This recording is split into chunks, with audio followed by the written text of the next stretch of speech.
I'm Caroline Sobel. I'm the EC Communications Coordinator, and it's my pleasure today to introduce Claire Smith, a member of the Canadian eventing team at the 1996 Atlanta Olympics. Claire was a high-performance athlete until she suffered a life-altering fall in 1997. She was diagnosed with a severe traumatic brain injury. Claire returned to university to study the healing process of fellow survivors of traumatic brain injury, earning her master's in education in 2004 and then her PhD in 2010. She has since authored several articles for academic journals and in 2017 published a memoir, Falling Into Now, Memories of Sport, Traumatic Brain Injury, and Education, which explores the reconstruction of her own identity post-fall. Claire sits on the board of the Brockville YMCA and was previously a board member of the Ottawa charity Wings of Phoenix. She will become director of the board of the Ottawa Brain Injury Association in June of the Ontario Brain Injury Association in June 2018. Please join me in welcoming Claire Smith.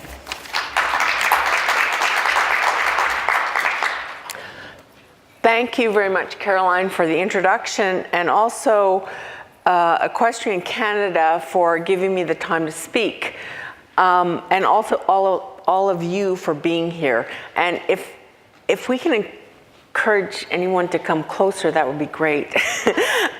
There's a lot of empty space up here.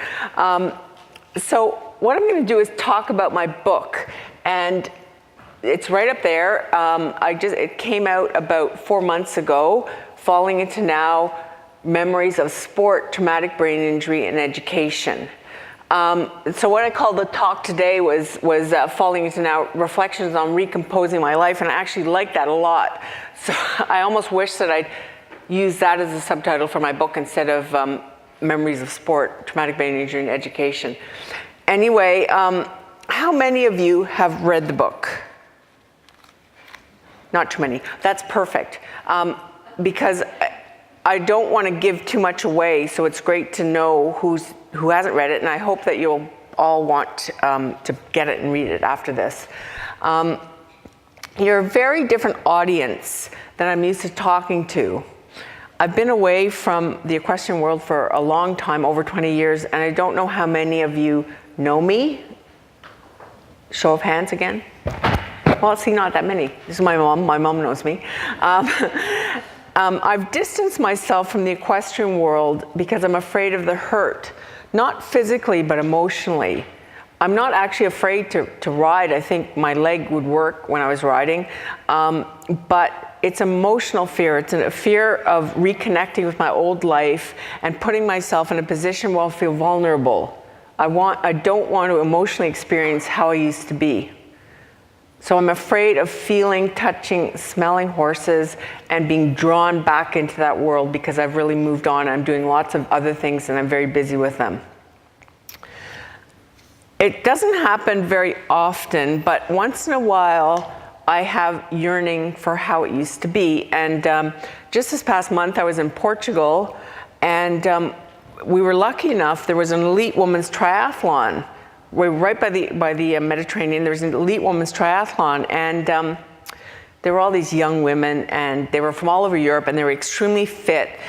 And it was fascinating. The ocean that day they had to swim was really rough, and I thought, I can't believe that they actually swam through it. But anyway, and it was very interesting. But at times like that, I get these yearnings that engulf me, and I grieve for who I used to be.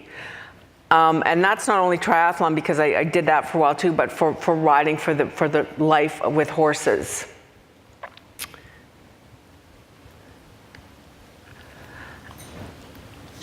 Now I unfortunately didn't get the whole concussion seminar before this, but it was very interesting.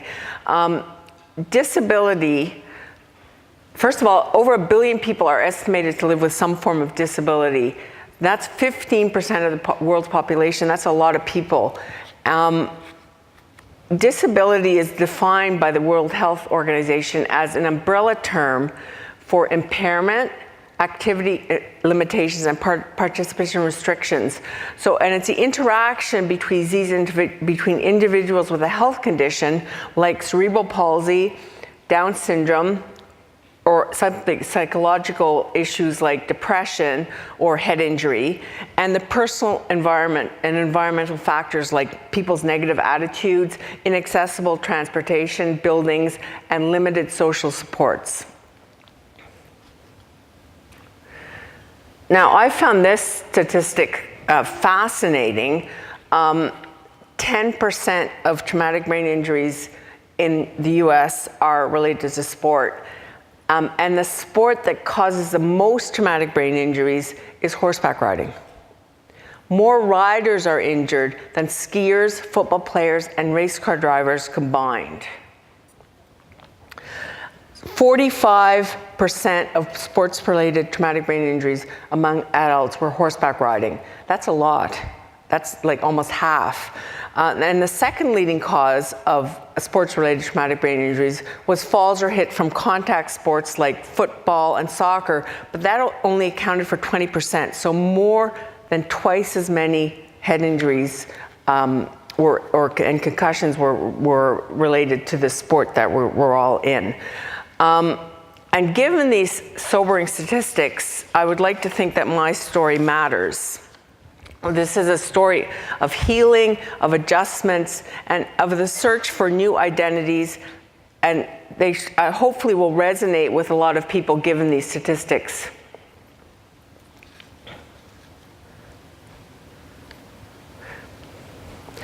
Healing from head injury takes forever. You're never actually finished healing. And I wrote the book, I was injured over 20 years ago, and I wrote the book as the next stage in my healing process. And the book's about so much more than horses. And this comes from the introduction. Although I'll always miss the cherished years of my equestrian life, this book is about so much more.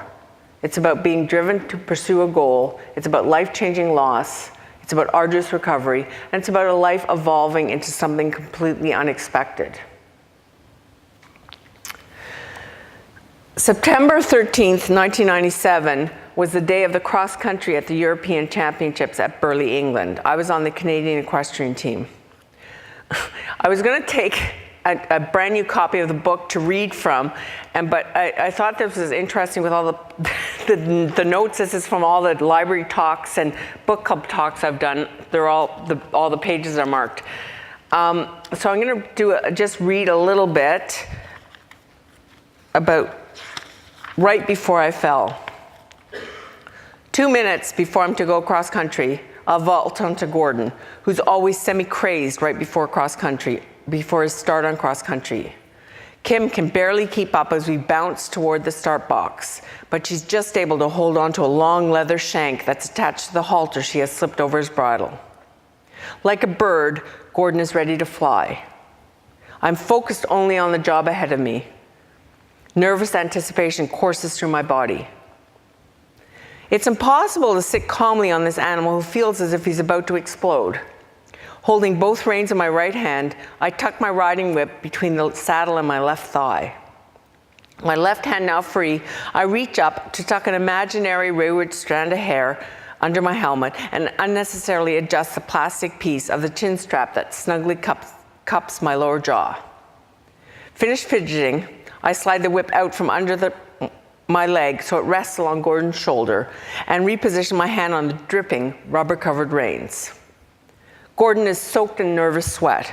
A horse with his experience knows that phase D, the cross country, is next.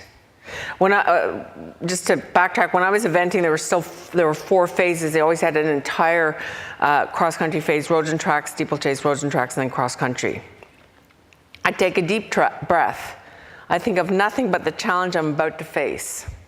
Filling my lungs till I can't fit in any more air, till my safety vest strains against my chest, I visualize the challenging 4th fence. I slowly breathe out. All the air has to leave. Empty those lungs. I do the same exercise again. Trying to comfort Gordon, I scratch his withers with my fingers while still holding onto the reins, but I know it's all for naught. I'm sitting on top of a bubbling volcano. The starter calls my number. 107, you have 1 minute. 107, 30 seconds. When he calls out 10 seconds, Kim leads us into the small three-sided start box. It's open end facing the course ahead. She circles Gordon, who by now is dancing, threatening to unseat me at any moment. He knows what's going to happen next and can hardly wait to gallop away. The starter counts down the last 5 seconds. 5. I start my stopwatch. 4, 3, 2. Kim turns Gordon to the front of the box. 1. She lets him go. Go! As if shot from a cannon, Gordon erupts out of the box.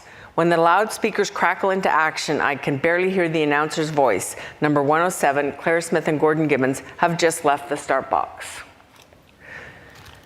So that's just a little taste of the book. I'm going to backtrack now and just show some pictures of my earlier years when I was riding. This was my pony Cricket. I love this picture. It's black and white, and I think it's epitome of a little girl and pony and love. Little girls seem attracted to horses, and I certainly was.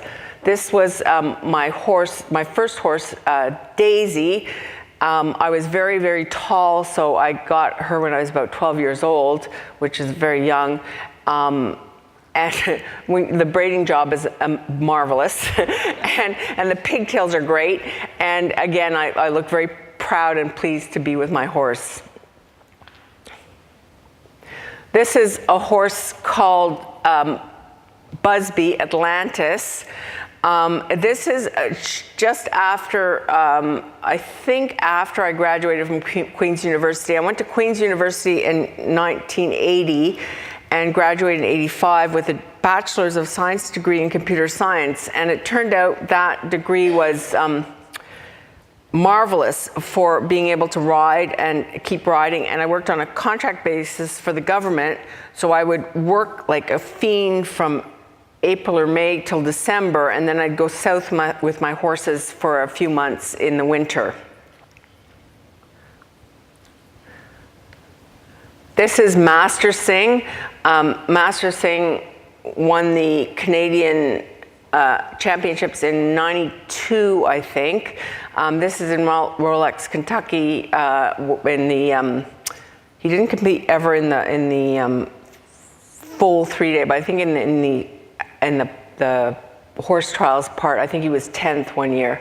I'm wearing a red jacket, so that was after '94. I was on the team from '94 to '97.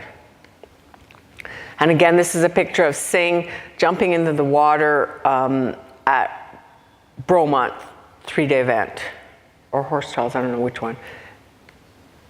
And this is a horse called River Hail that we called Hubcap, because Hubcap was a warm blood, and he'd rather sit under a fence, sit under a tree and read a book than do any work. And I actually sold him as an equitation horse to California, and I think that lifestyle was more suited to him. But again, he's a very, very good jumper. This is a picture of Gordon. And the picture was taken at Rolex, Kentucky, but I don't know what year. I really don't know what year. This is Gordon Gibbons at Fair Hill, I think in the fall of '95. It was a fall 3-day champion, US 3-day championships, and he was 5th or 6th that year, I think.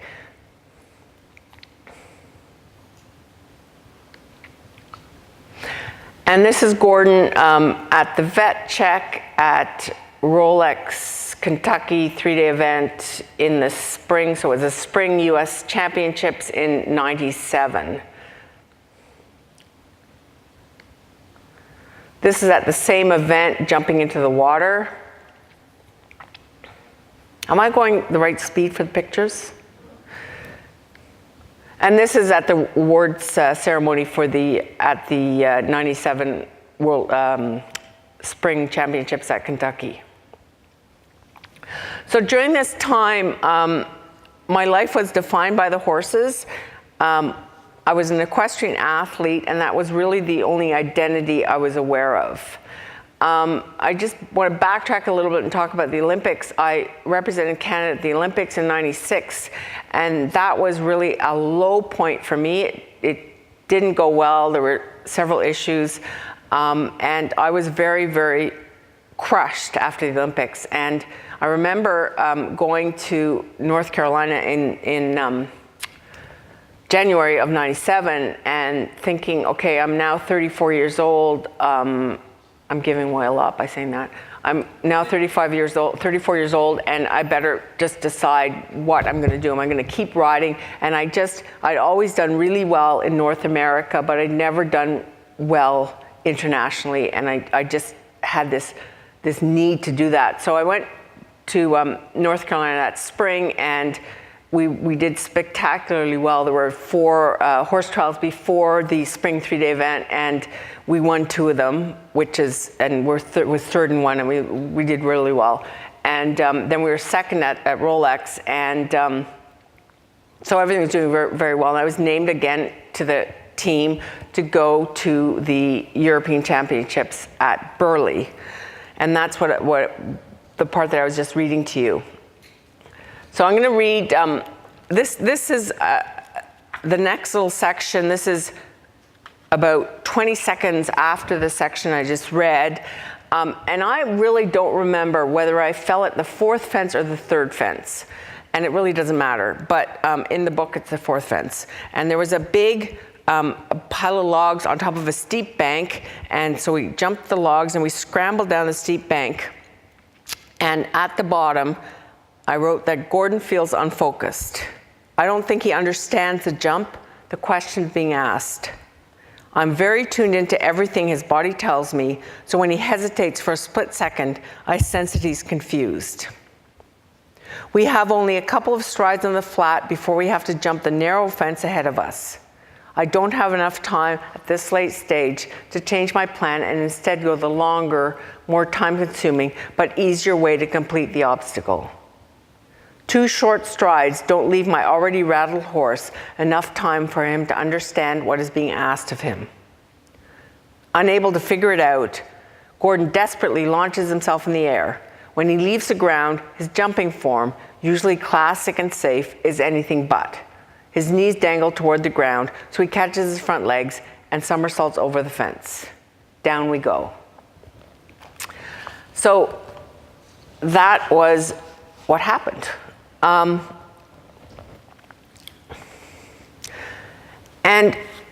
I didn't realize it for a long time, and I'll explain why later, but instantly the person I'd always been, the only identity of which I was aware, was ripped from me. So that was over 20 years ago, and my life has changed so incredibly much. I remember the horse stuff with huge passion, but it's out there now. It's not as close as it used to be. Arthur Frank is a professor emeritus at the University of Calgary, and he finds that people's stories of their illnesses or their life-changing events falls into 3 types. And my own story follows these types really, really nicely. So in fact, my book is divided into sections named after the illness narrative types that he's talking about. The first one is chaos. Chaos is the ultimate muteness that forces speech to go faster and faster, trying to catch the suffering in words. In chaos, you have no concept of time. You seem stuck. You're reliving every awful moment. You can't move forward. And although after I fell, I don't remember anything for a long time, chaos was really what everyone around me was experiencing. So what happened was I fell, went face first into the ground.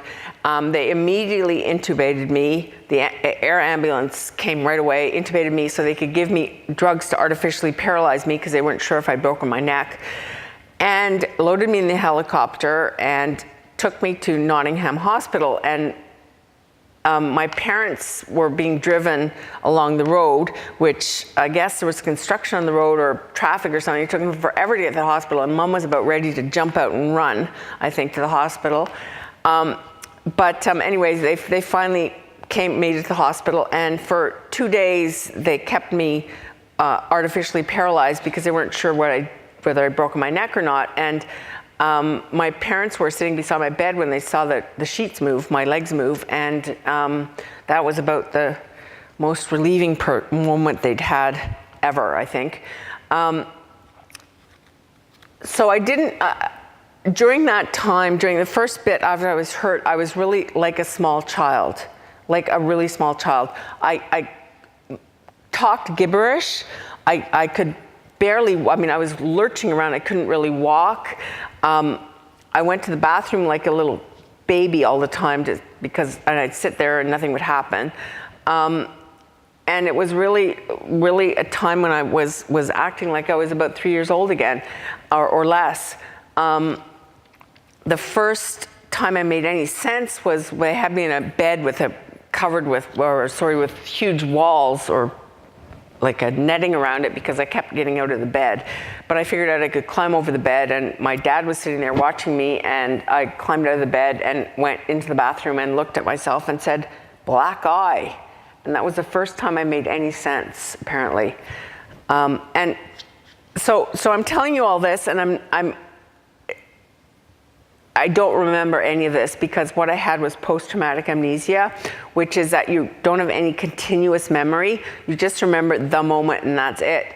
And you remember everything that happened. I remember everything until 30 seconds before I fell, but then I don't remember anything until the middle of January. So there's 4 months that are gone completely. So in the book, it's creative nonfiction, which means that it's true. It's all true, and it all happened, but maybe the walls were a different color, or maybe it's not exactly as it was, but it's basically true. So I don't remember anything. I was flown home when I was stable around the end of October, with a doctor and nurse to keep me quiet. And I was taken to the Ottawa hospital, where I stayed until Christmas. I remember, or I don't remember, but at one point apparently Mom brought in Splash. We had a huge, great big golden retriever at home, and she brought him in, and I picked him up, and he must have weighed 90 pounds. I picked him up and put him on my bed, which Splash was never allowed on the furniture, so he thought it was marvelous.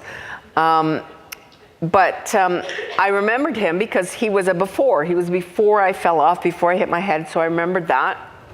I can't say, I think post-traumatic amnesia was really a blessing in disguise, because I don't think I would have, especially because I was cognitively way younger than I actually was, I don't think I would have been able to understand why I couldn't ride. Anyway, and so that was, I got my memory started to come back around the middle of January of 98. Oh, sorry, yes, 98, so that was 4 months later, and that was, in Ottawa, we had an ice storm. And my parents had no power for 2.5 weeks. So they're trying to look after me. They were hauling water up from the river for the cows. And anyway, during the ice storm, they took me to St. Vincent's Hospital in Ottawa, which is where the head injury rehab program was at that point. And so I was at St. Vincent's from the middle of January to the end of March, and I had a speech therapist, a cognitive therapist, a psychological therapist, a psychologist, everything like that. And I remember it was quite, it's interesting looking back, because I remember parts of it, and I remember that I was totally oblivious to how I really was. Because at that point, I was in the next stage that Arthur Frank's illness narratives, the restitution stage.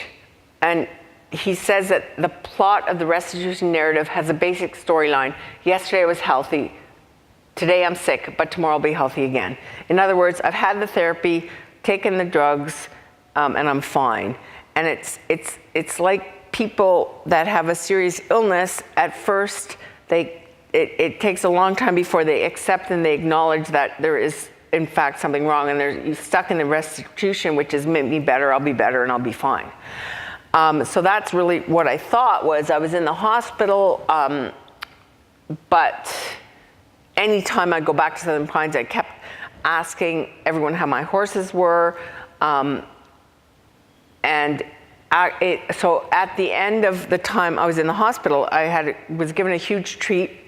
I went down to Southern Pines to watch my horse compete in the Southern Pines horse trials.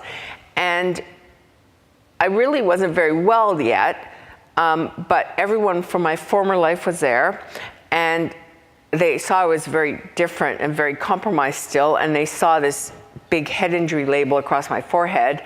And what they didn't realize was it was 6 months after I'd been hurt, which in illness terms seems like a long time, but for head injury, it really is very, very short. And I went to outpatient rehab for a long time, but I was determined I was going to go back to ride again. And so I went back to Southern Pines, and I stayed there for about 8 or 9 months. And as I was there and I got better and better and more well, I realized that everyone in that community, my old way of being, was putting me back into the me they saw 6 months after I was injured, and I was steadily getting better. I got my driver's license back, and I was riding, but I wasn't able to compete, and that I didn't understand that at all. I didn't like that at all. And I decided, it was around the end of 1999, that the only way that I could cope was to have a different life, be a different person. So I drove back from North Carolina, and literally my equestrian identity was leave. You know what? I had to leave it behind. I had to leave it behind completely. But I wasn't completely through horses, because in the early winter of 2000, I tried to do 100 jumpers for a while, and that didn't work at all. And I decided that I had to do something completely different, and so I went back to school, to university. And I thought initially that I was going to do my a master's of counseling. I wanted to counsel injured riders. And in fact, when I was at school, I had to take some qualifying courses, and I found out I really liked the research and I really liked the theory. So I switched into a master's of it, from Master's of Education to the Master's of Arts program, which just means that you're more research oriented. This is a picture of Gordon that was taken in the fall of 2000. I was still riding him the days I wasn't at school. And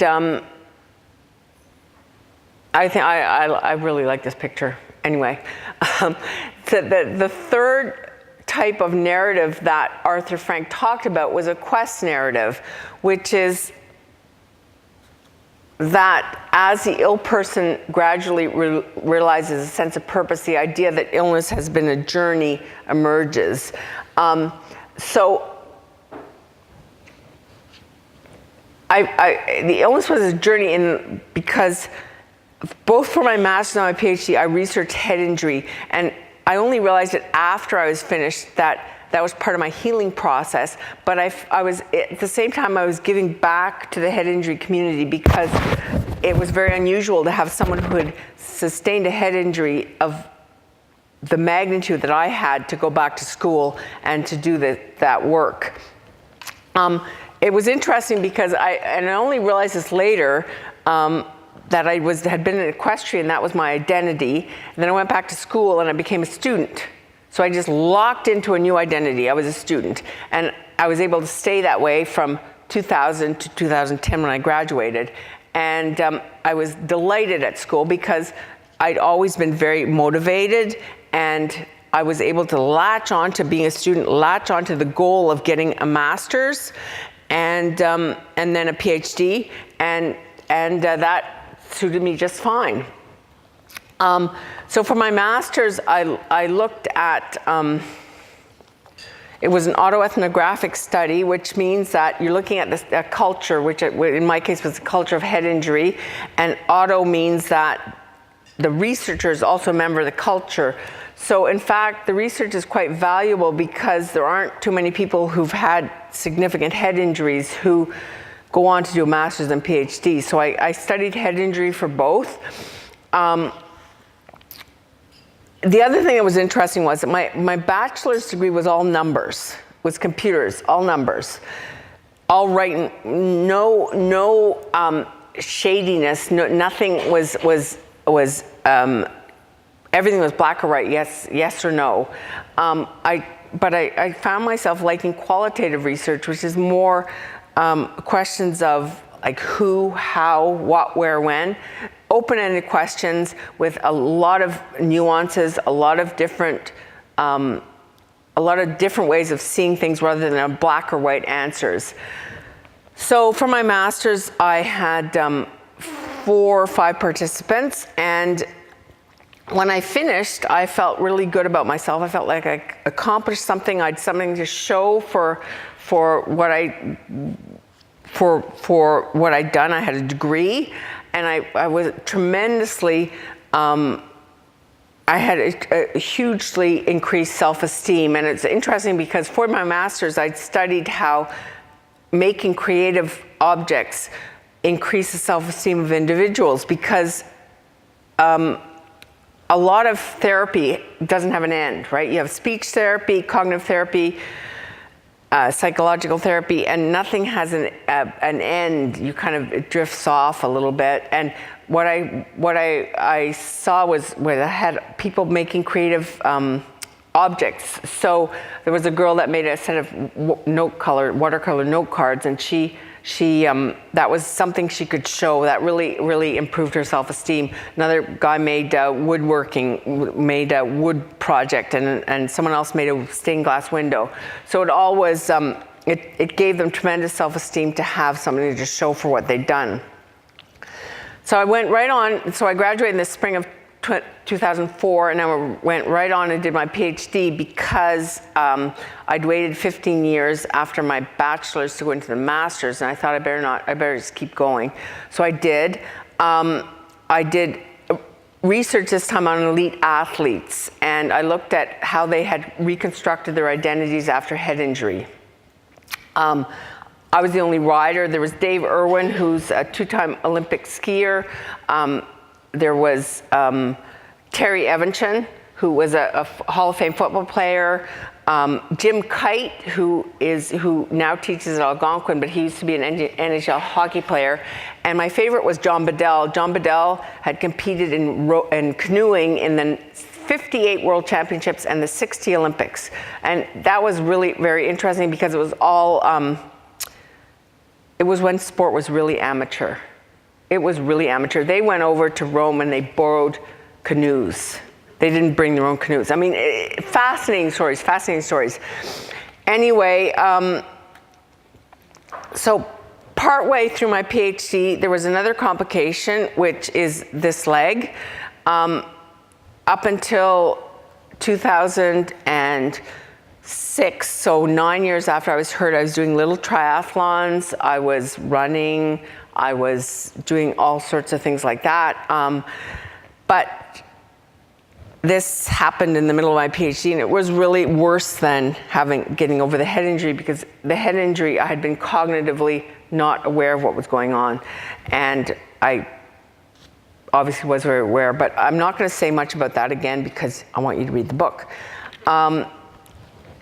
So the Quest narrative was part of my healing process. So researching head injury was part of my healing process. And it continued after I graduated. I'm giving back to head injury now. I'm on the Leeds and Grenville, so my county's accessibility committee. I was on the board of a local head injury clinic that raises money for people who can't afford rehabilitation. I'm about to start on the board of the Ontario Brain Injury Association. I'm on the board of the Brockville Y, and I'm a friendly visitor at Carlton Lodge. And I just find all those things very interesting because before, when I was a rider, it was all about me. It was all about me.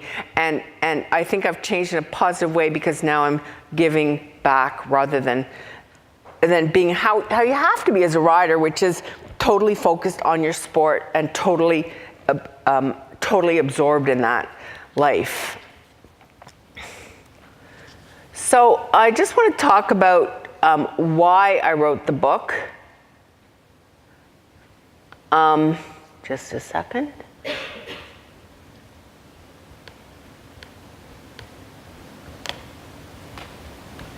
Okay, why I wrote the book.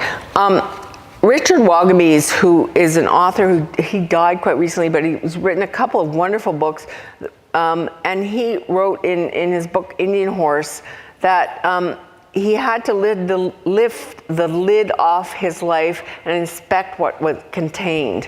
And I think that's really what I had to do, because while I was writing is a method of discovery, which is another thing that a theorist, an academic theorist wrote, and I just love that. Writing is a method of discovery. So I could lift the lid off my life, and by writing, I could discover what was contained in my life. And I realized there was so much more to me than the identities I always assumed. First the equestrian identity, and then the student identity. So writing helped me to explore who I am despite 2 losses, that I'm much more than an equestrian athlete, that I'm much more than a student. I'm a swimmer. My leg works fine in the water, and I actually swim really fast and really hard, and I love it. My competitive self loves that. I have tons of other interests. I never had time before for a book club. I never had time to go to theater. I never had time for anything because I was so focused on getting to a goal. And finally, I've given myself time to do other things. I just need to tell you a little story. This is interesting, actually. I was invited to write a chapter for an autoethnographic book, and it was wide open, which is lovely as a writer, to have an academic writer, to have no one put any restrictions on what you're doing. And this was in April of 2016, and I thought, what on earth am I going to write about? What on earth? Well, God bless him, but Muhammad Ali died in June of 2016. And I thought, aha. Because I remember when I was at the 96 Olympics, Muhammad Ali lighting the flag, the Olympic torch. And he was like this, lighting the torch, because it's Parkinson's. And at the time, I was oblivious. I mean, we all held our breath, hoping he was going to be able to do it. But I didn't understand that at all. But now that I'm in a wheelchair a lot of the time, I've come to understand what I witnessed. Ali showing the world that he acknowledged his own disability and illness. He showed the world, he became an exemplar for everyone who struggles with loss and disability, because he showed the world that disability was part of his identity. He wasn't hiding, he just showed gazillions of watchers on TV, everyone there in the stadium. So he really became a hero of mine, and he gave me a topic to write about in this book. In closing, I just want to, show you a couple of things. This is Arthur Frank again, wrote this. He said that illness or life-changing injury takes away parts of your life, but in doing so, it gives you the opportunity to choose the life you will lead, as opposed to living out the one you have simply accumulated over the years. And I think everyone tends to get sort of stuck in what they're doing and not be able to open their eyes and widen their gaze. And I think that's natural. But the interesting thing about this was, it took me writing my whole book, writing as a method of discovery, discovering a lot about myself, and then I thought, bingo, he's right. And the funny thing is you know, for my PhD, I read a lot of his books, and I'm a huge fan of his, obviously, and that is on the very first page of one of his books. So I thought, well, he must have figured it out long before I did.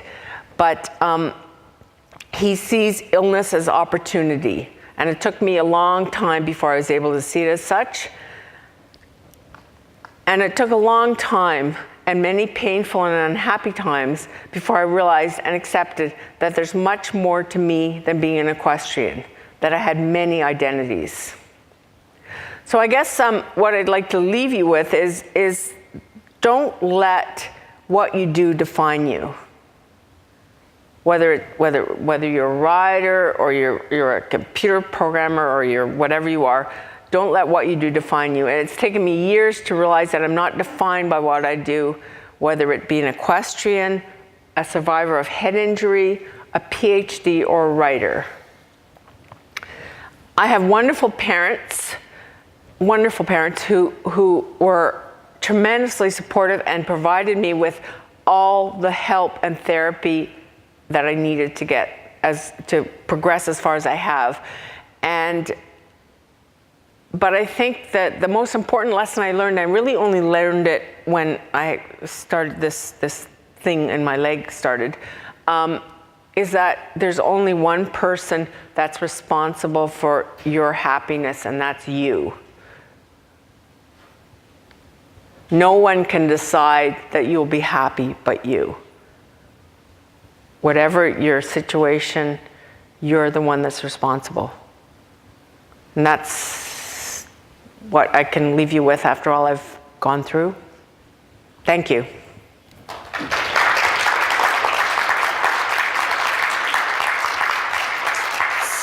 So I'd like to open it up. I didn't want it to be a conversation because one of the things I'm left with is that I tend to lose where I'm going if people are interacting. I used to love situations like that where I was speaking and people were interacting with me, but I can't deal with it anymore. I lose where I'm thinking.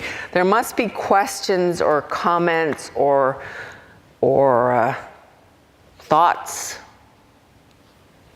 Anybody? Are you planning on writing another book? Funny you should ask. No, I am, but actually this book is taking a lot of time. It's amazing how much I've done in terms of like book signings, readings, book clubs, all that stuff. So I right at the moment, no, but I will when things settle down. Thank you. Is your book more for head injury, or it can work also for anybody who... I would say anyone. I mean, that's what a lot of people like about it is I hate the word inspiring. It's not a self-help book at all, and it's not inspiring in the way a self-help book is, but it's an inspiring story. I would like to think it's an uplifting story.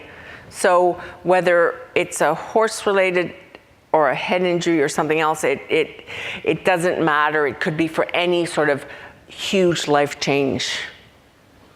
So, anyone else? Okay.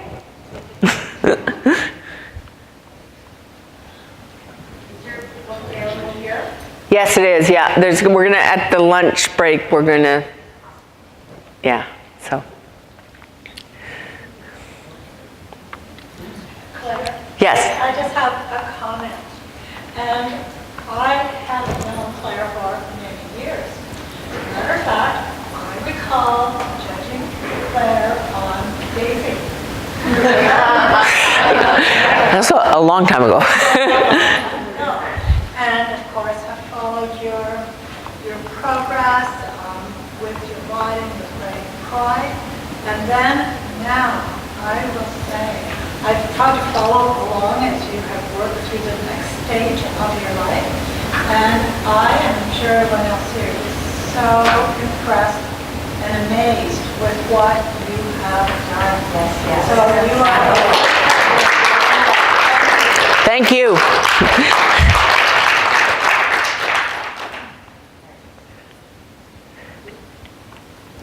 All right. No one wants to hear anything else. I can, but that's basically it. Yeah.